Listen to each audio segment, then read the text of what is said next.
Hi friends, మెడిహెబ్స్ వెల్నెస్కి స్వాగతం. ఈరోజైతే మన మిద్దె తోటలో ఉన్న మిరియాల మొక్క గురించి చెప్దాం అనుకుంటున్నాను. ఎవరికి తెలియదండి, మన ఇండియన్ స్పైస్ గ్రేటెస్ట్ మొక్క కదా, గ్రేటెస్ట్ ఒక స్పైస్ కదా ఇది. చూడండి, చూస్తున్నారా ఎంత చక్కగా కాయలు కాసిందో. మిరియాల కాయలు ఇవి ఇంకా ఫ్రూటింగ్కి రావాలండి. ఫ్రూటింగ్ అంటే రెడ్గా మారినాక అవి అప్పుడు మనము ఆ కొద్ది రోజుల తర్వాత తెంచాల్సి వస్తుంది. యాక్చువల్గా అయితే అసలు ఇది మే నుంచి ఆగస్టు మధ్యలో పూత కాత వస్తుందని అంటారు. కానీ ఏంటో మరి ఇప్పుడు అన్నీ తిరగబడుతున్నాయి కదా, కాలము అలాగే ఉంది, మొక్కలు అలాగే ఉన్నాయి కదా. సో అది అన్నమాట. ఇది మన మిద్దె తోటలో ఒకనొక స్పైస్ మొక్క అన్నమాట. సో మిరియాలు అంటే తెలియని వాళ్ళు ఎవరున్నారు చెప్పండి. మన మిరియాలు ఎంత గొప్ప వరం అండి మనకి. మిరియాల వల్ల మన హెల్త్ బెనిఫిట్స్ ఎన్ని ఉన్నాయి మీకు తెలుసు కదా ఫ్రెండ్స్. సో ఈ మొక్కని మనం ఎలా కాపాడుకోవాలి అంటే, యాక్చువల్గా అయితే ఇది తీగజాతి మొక్క అందరికీ తెలుసు కదా. సో ఇది మన ఒక మొక్కని ఆధారంగా చేసుకొని, అంటే ఒక సిల్వర్ ఓకన్ మొక్క లేదా కోకోనట్ మొక్కని అది ఆధారంగా చేసుకొని బలంగా అది పట్టేసి పెరుగుతూ ఉంటుంది అన్నమాట.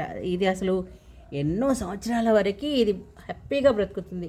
కానీ మన మిద్దె తోటలో ఎలా పెంచాలి? నేనైతే చూడండి ఫ్రెండ్స్, నేను ఒక 20 లీటర్స్ బకెట్, కొద్దిగా పెద్దగానే ఉంది ఇది. సో 20 లీటర్ బకెట్లో నేను చక్కగా అన్ని మిక్స్డ్ సాయిల్ వేశాను.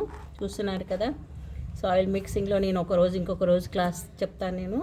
సో ఈ మిక్స్డ్ సాయిల్లో ఇలా వేశాను. ఇది వేసి ఒక 3 months 4 months అయింది. చిన్న మొక్క యాక్చువల్గా, కానీ ఆ మిక్సింగ్ సాయిల్లో ఎంత బలం ఉందో తెలియదు, కానీ ఇలా వచ్చేసింది. దీనికి జస్ట్ ఒక చిన్న స్టిక్ పెట్టాను. దీన్ని సింప్లీ నేను పైకి ఇలా ఇలా ఇలా ఇలా పాకిస్తాను. చూడండి, సిమెంట్ గోడ ఉంది కదా, దానికి నేను అలాగ పాకించాలనుకుంటున్నాను. సిమెంట్ గోడ అయితే చక్కగా పట్టుకొని ఉంటుంది, అవును కదా. అది సరే. అయితే మనకి ఈ మొక్కలో యాక్చువల్గా తడి ఎక్కువగా ఉండకూడదు, ఎండ ఎక్కువగా ఉండకూడదు. Just 10 to 35 degrees centigrade heat ఉండాలి దీనికి. వాటర్ అనేది ఏంటంటే ఎక్కువగా హెవీగా ఇమ్ముగా వేర్ల దగ్గర ఎక్కువగా ఉండకూడదు అనమాట. అందుకనే మనం ఏం చేయాలంటే ఈ వేర్ల పార్ట్ దగ్గర కొద్ది హైట్ పెంచి మనము మట్టిని సెట్ చేయాలన్నమాట. అప్పుడు ఏంటంటే వాటర్ పోసినప్పుడు వాటర్ కిందికి వెళ్ళిపోతుంది, ఆ వేర్ల దగ్గరే వండుకుంటే. లేదంటే వేర్లు కుళ్ళిపోయే అవకాశం ఉంటుంది, దానికి తామర పురుగులు అనేవి వస్తాయి. ఇలాంటివి చిన్న చిన్నవి మనం కేర్లెస్ చేయడం వల్ల ప్రాబ్లమ్స్ చాలా వస్తాయన్నమాట. ఓకే, అర్థమైందా ఫ్రెండ్స్?